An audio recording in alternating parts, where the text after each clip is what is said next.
Hello everyone, welcome to nursing classes. तो आज की क्लास में हम यहाँ पर डिस्कस करने वाले हैं ब्रेस्ट कैंसर। तो प्रीवियस क्लास में हमने काफ़ी कैंसर के बारे में डिस्कस किया, काफ़ी क्लासेस देखी हमने। तो आज का जो हमारा लेक्चर है वो ब्रेस्ट कैंसर से रहने वाला है। तो फर्स्ट ही तो हम ये देखते हैं कि ब्रेस्ट होता क्या है। तो ब्रेस्ट कैंसर जैसे कि स्तन में जो होने वाला जो कैंसर होता है उसे हमने ब्रेस्ट कैंसर बोला है। अब ब्रेस्ट कैंसर में क्या होता है, ये एक बहुत ही कॉमन कैंसर के अंदर है, बहुत ही कॉमन कैंसर है। मोस्टली जो पेशेंट हैं या फिर जो महिलाएं हैं मोस्टली ब्रेस्ट कैंसर से सफ़र कर रही हैं। तो हम यहाँ पर देखते हैं कि इसमें जो हमारी कैंसरस सेल होती हैं वो हमारे ब्रेस्ट को क्या करती हैं, जो सेल होती हैं, ब्रेस्ट की जो सेल होती है उसका मल्टीप्लाई करती हैं। मतलब जो सेल होती हैं, कैंसरस सेल होती हैं, दुगनी तेज़ी से बढ़ने लगती हैं और वो ट्यूमर का फॉर्म ले लेती हैं। और वो ट्यूमर दो तरह से हो सकता है, कैंसरस भी हो सकता है और नॉन कैंसरस भी हो सकता है। तो वही ट्यूमर एक कैंसर का फॉर्म बना लेता है, तो इसे हमने बोला है ब्रेस्ट कैंसर। तो 80% of breast cancer cases are invasive. तो 80% जो केसेस हैं वो हमें इन्वेसिव कैंसर देखने को मिला। इन्वेसिव एक ब्रेस्ट कैंसर का टाइप है।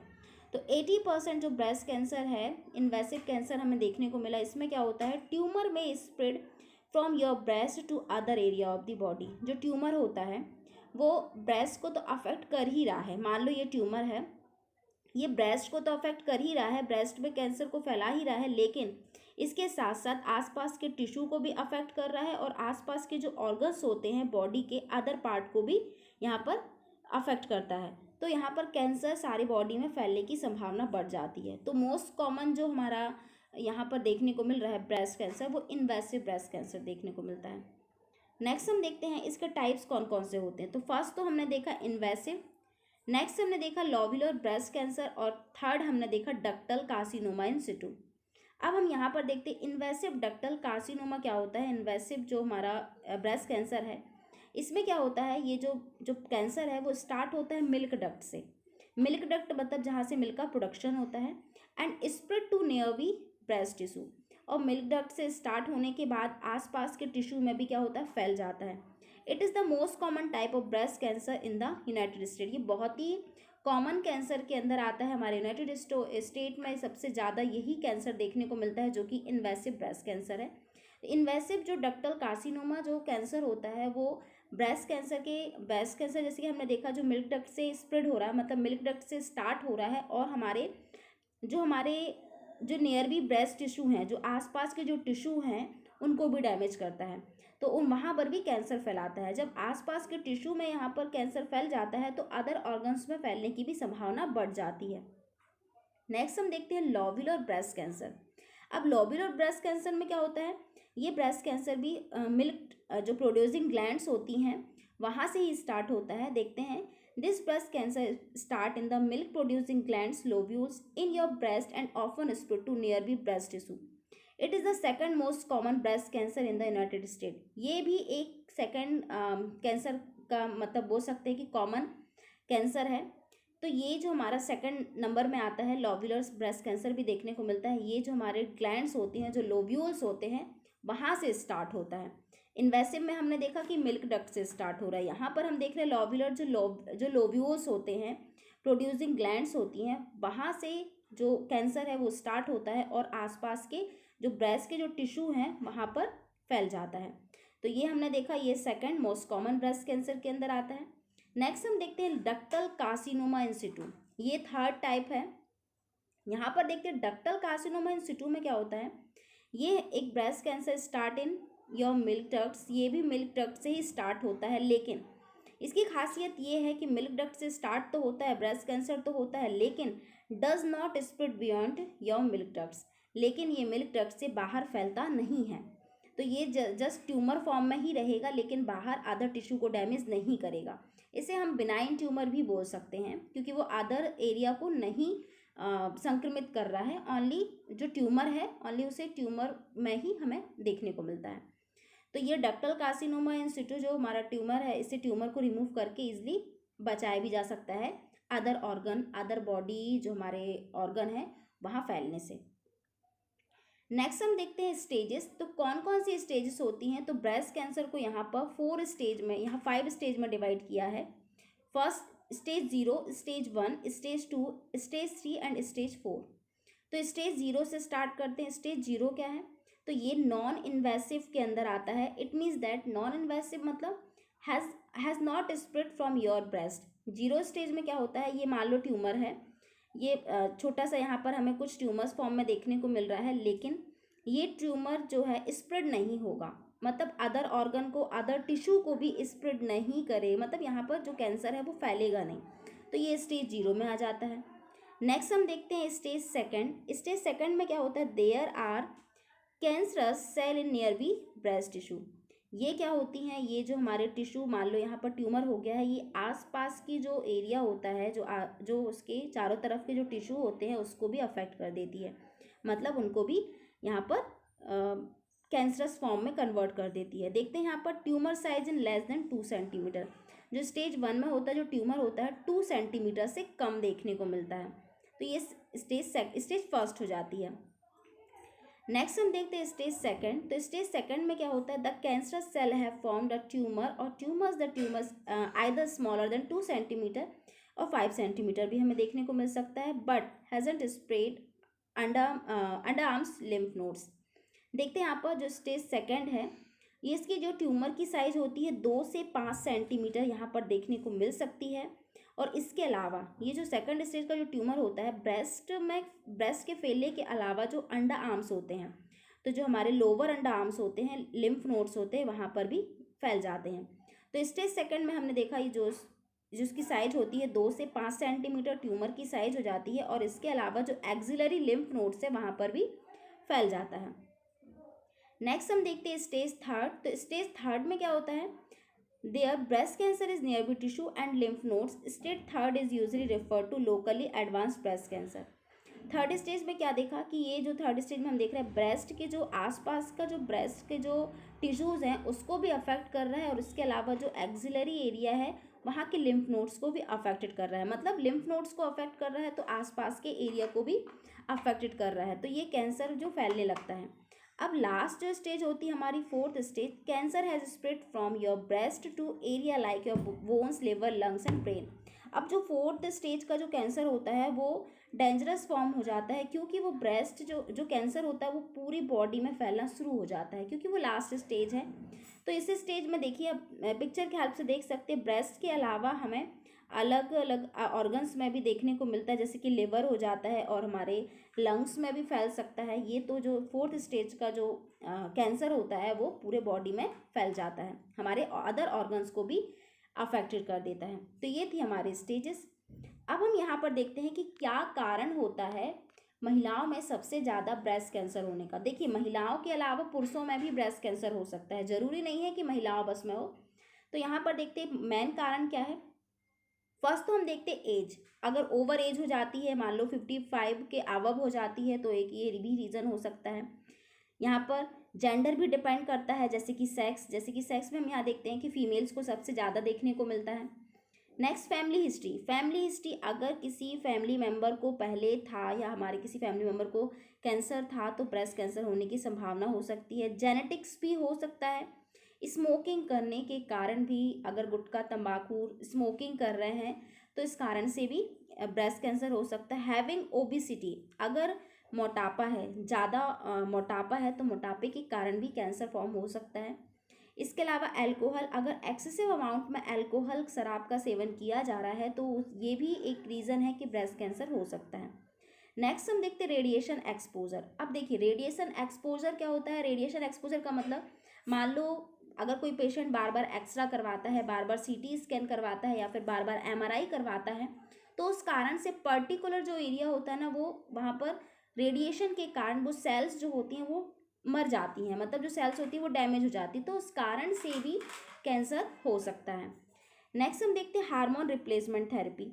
अब हार्मोन रिप्लेसमेंट थेरेपी की बात कर लेते हैं। मानते हैं जैसे कि अगर कोई मीनोपॉज की कंडीशन आ जाती है, मेंस जो पीरियड्स होते हैं वो स्टॉप होने लगते हैं, तो उस कंडीशन में कुछ थेरेपीज़ ली जाती हैं, हार्मोन रिप्लेसमेंट थेरेपी ली जाती है। मेंसेस को बंद करने के लिए कुछ यहाँ पर हार्मोन्स लिए जाते हैं, तो उस कारण से भी यहाँ पर ब्रेस्ट कैंसर जैसी संभावना हो सकती है, क्योंकि होता क्या है कि हार्मोन्स वहाँ पर इम्बैलेंस होने लगते हैं और उस कारण से भी साइड इफ़ेक्ट देखने को मिल सकते हैं।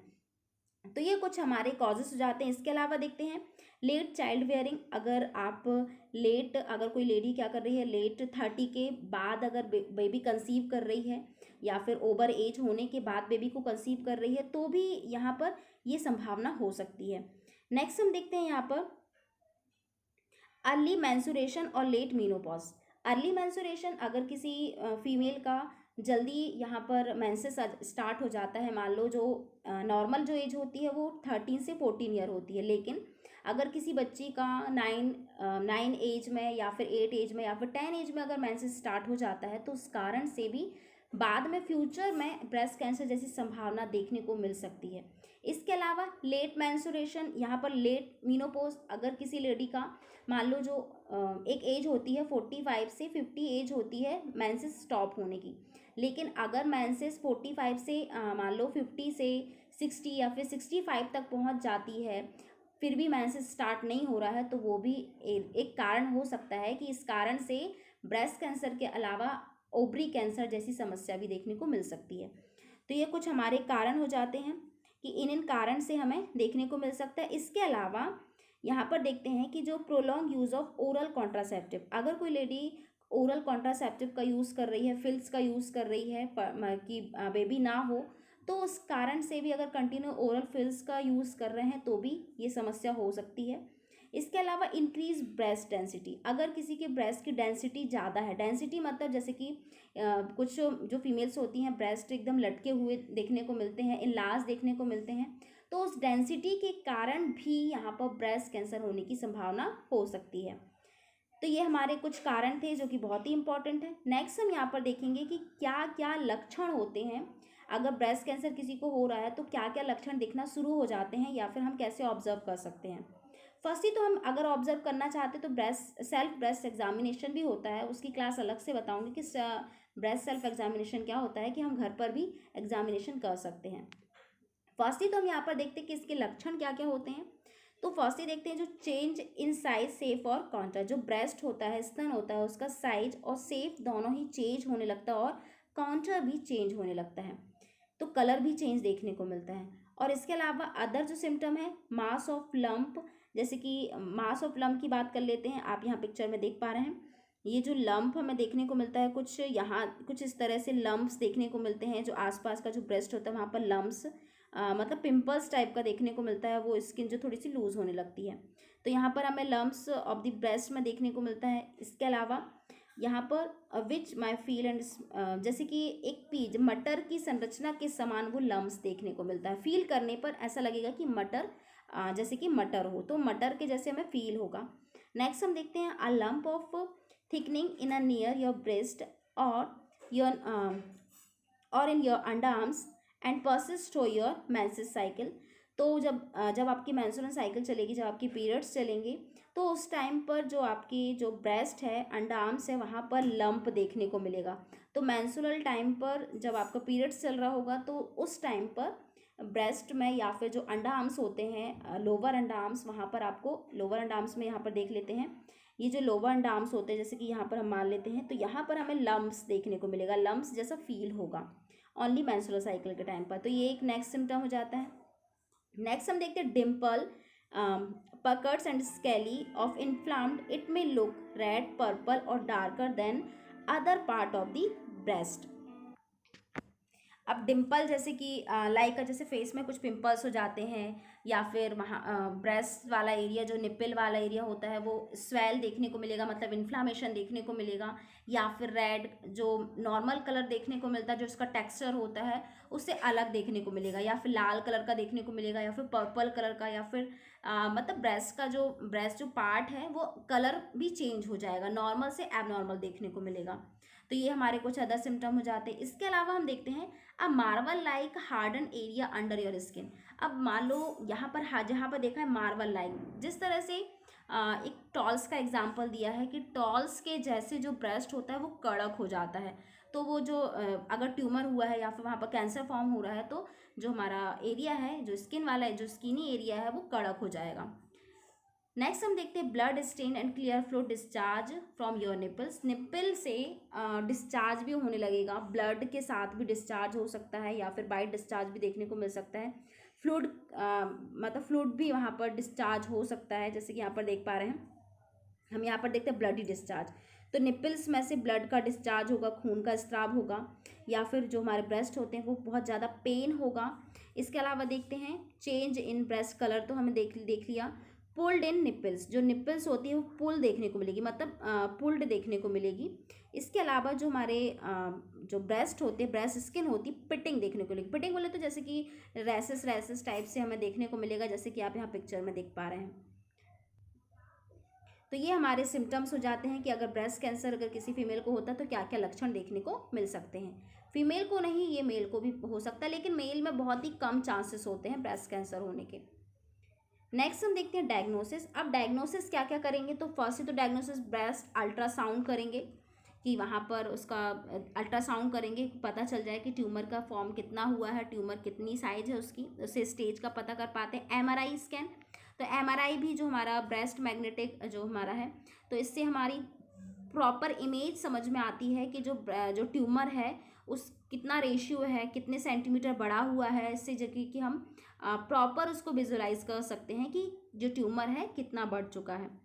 ब्रेस्ट बायोप्सी करेंगे। ब्रेस्ट बायोप्सी हम क्यों करेंगे, क्योंकि ब्रेस्ट बायोप्सी करने के बाद ही पता चलेगा कि ये जो ट्यूमर है वो कैंसरस है या फिर नॉन कैंसरस है, क्योंकि कैंसर भी दो तरह के होते हैं।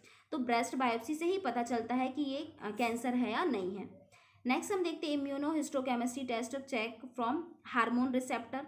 यहाँ पर हिस्टोकेमिस्ट्री टेस्ट करेंगे, इससे पता क्या चलता है कि हार्मोन्स, कभी कभी क्या होता है हार्मोन्स जब प्रोजेस्टेरोन एस्ट्रोजन इम्बैलेंस हो जाते हैं, ज़्यादा होने लगते हैं या फिर बोल सकते हैं एबनॉर्मल हो जाते हैं, तो उस कारण से भी ये समस्याएं देखने को मिल सकती हैं, ब्रेस्ट कैंसर जैसी समस्याएं देखने को मिल सकती हैं। तो इम्यूनोहिस्टोकेमिस्ट्री टेस्ट करेंगे, जिससे कि हार्मोन्स का पता लगाया जा सकता है कि हार्मोन रिसेप्टर्स में तो कोई डिस्टर्बेंस नहीं है। नेक्स्ट हम देखते हैं जेनेटिक टेस्ट करेंगे, आइडेंटिफाई करेंगे। जेनेटिक में ये देखेंगे कि कहीं जेनेटिक प्रॉब्लम तो नहीं है ये। तो यहाँ पर हमने देखा कि डायग्नोसिस कुछ इस तरह से हमारी होगी। अब नेक्स्ट हम देखते हैं lymph node biopsy. Lymph node biopsy भी करेंगे। लिम्फ नोड बायोप्सी हम क्यों करेंगे, लिम्फ नोड बायोप्सी से करने से ये पता चलेगा कि एक स्टेज कौन सी है, क्योंकि स्टेज में हमने देखा कि कुछ कैंसर हमने देखे कि जो ओनली पर्टिकुलर एरिया में ही रहते हैं, लेकिन कुछ स्टेज में क्या होता है लिम्फ नोड्स जो आसपास के जो टिश्यूज़ होते हैं वहाँ पर भी डैमेज हो जाते हैं। तो यहाँ पर हम लिम्फ नोड बायोप्सी भी करेंगे। तो ये कुछ हमारे हो जाती हैं डायग्नोसिस की, उसको टेस्ट करने के लिए या फिर उसे पता करने के लिए हम क्या क्या डायग्नोसिस करेंगे। नेक्स्ट हम देखते हैं ट्रीटमेंट। तो ट्रीटमेंट क्या क्या होगा, तो ट्रीटमेंट हम यहाँ पर देखते हैं, यहाँ पर सर्जरी भी है। यहाँ पर देखते हैं फर्स्ट सर्जरी में तो देखते हैं mastectomy, lumpectomy, breast reconstruction, chemotherapy, radiation therapy, immunotherapy, hormone therapy and targeted therapy. तो जैसा कि हमने देखा कि कीमोथेरेपी, रेडिएशन थेरेपी, इम्यूनोथेरेपी और hormone therapy and targeted therapy, ये सभी हमने पढ़ा कि ये थेरेपी के अंदर आते हैं। तो ये सर्जरी के बारे में हम देखेंगे। कीमोथेरेपी तो आप जानते हैं कि एंटीबायोटिक्स के हेल्प से पर्टिकुलर जो कैंसर की सेल होती है उसको मारा जाता है। रेडिएशन थेरेपी में हमने देखा कि जो हमारी रेडिएशन होती है, हाई डोजेस की जो रेज होती हैं, उसके हेल्प से कैंसर सेल को किल किया जाता है। नेक्स्ट हम इम्यूनोथेरेपी में देखा कि जो इम्यून सिस्टम होता है उसे बूस्ट किया जाता है, मतलब इम्यूनिटी बढ़ाई जाती है, जिससे कि कैंसर से लड़ सके। नेक्स्ट हम देखते हैं हार्मोन थेरेपी। तो हार्मोन थेरेपी किस कंडीशन में देते हैं कि हार्मोन जब इम्बैलेंस हो जाते हैं तो उस कंडीशन में हार्मोन थेरेपी दी जाती है। टारगेटेड थेरेपी देखा कि टारगेटेड थेरेपी में हमने देखा कि पर्टिकुलर जो प्रोटीन होता है जो कि कैंसर सेल को बढ़ावा दे रहा है, बढ़ने में, ग्रोथ के लिए हेल्पफुल हो रहा है, तो उस प्रोटीन को ही टारगेट बना के किल कर दिया जाता है, जिससे कि जो कैंसर सेल की जो ग्रोथ है वो रुक जाती है। तो ये तो हमने थेरेपी देख ली। अब हम यहाँ पर देखते हैं सर्जरी। तो फर्स्ट सर्जरी हम यहाँ पर देखते हैं मैस्टेक्टोमी। तो मैस्टेक्टोमी क्या होता है, मैस्टेक्टोमी एक सर्जिकल प्रोसीजर है, ये सर्जरी है। अगर ब्रेस्ट कैंसर होता है तो लास्ट ऑप्शन हमारे पास से इस सर्जरी ही होता है, अगर थेरेपी से ठीक नहीं हो रहा है तो मैस्टेक्टोमी में क्या होता है, ये सर्जिकल प्रोसीजर है। इसमें क्या होता है, जो ब्रेस्ट के टिश्यूज़ होते हैं उससे रिमूव कर दिया जाता है जहाँ जहाँ पर ट्यूमर फॉर्म हुआ है या फिर जहाँ तक ट्यूमर फैला हुआ है। तो मैस्टेक्टोमी में ब्रेस्ट भी चला जाता है, मतलब ये बोल सकते हैं कि क्योंकि ब्रेस्ट कैंसर तो ब्रेस्ट को ही अलग कर दिया जाता है। तो मैस्टेक्टोमी किस कंडीशन में किया जाता है, जब ब्रेस्ट के अदर टिश्यूज़ भी डैमेज हो गए हैं तो उस कंडीशन में ब्रेस्ट को ही अलग करना पड़ता है। यहाँ पर आप पिक्चर में देख सकते हैं। तो मैस्टेक्टोमी में पूरा ब्रेस्ट को अलग कर दिया जाता है। तो ये भी एक ट्रीटमेंट हो जाता है, हमारा सर्जिकल ट्रीटमेंट के अंदर आ जाता है। नेक्स्ट हम देखते हैं लम्पेक्टोमी।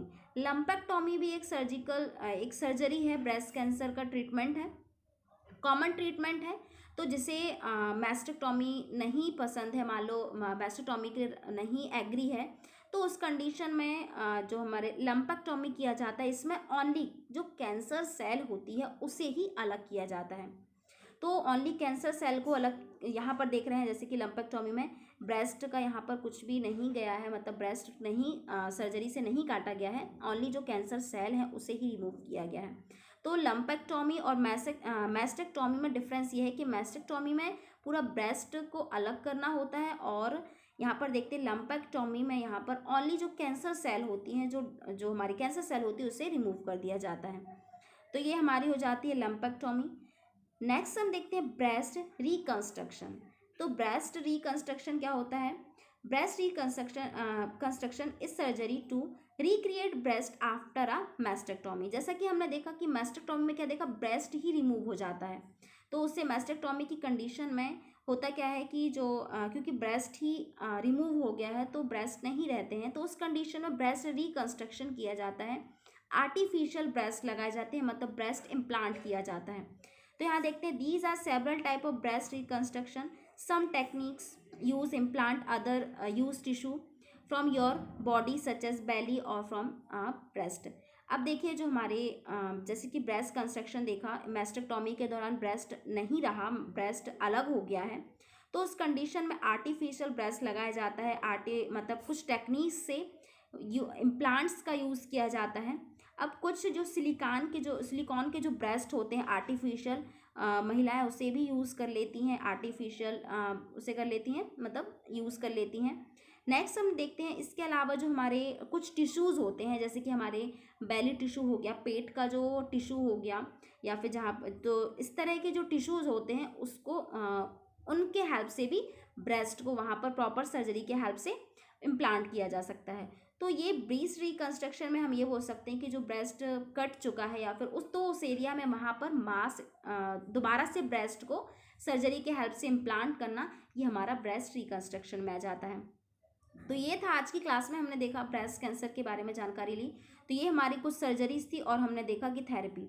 अब देखिए जो थेरेपीज़ में हमने यहाँ पर देखा, अगर थेरेपीज़ की या फिर ट्रीटमेंट का, कैंसर का ट्रीटमेंट को अगर आप प्रॉपर डिस्कस करना चाहते हैं या फिर प्रॉपर फुल डिटेल चाहते हैं, तो आपको डिस्क्रिप्शन में एक ट्रीटमेंट करके लिंक मिल जाएगी, तो आप उस ट्रीटमेंट को क्लिक करके पूरा ट्रीटमेंट देख सकते हैं, क्योंकि वो ट्रीटमेंट हर कैंसर के जो भी, अगर कोई भी किसी भी तरह का कैंसर है तो सभी के लिए वो ट्रीटमेंट काम आने वाला है।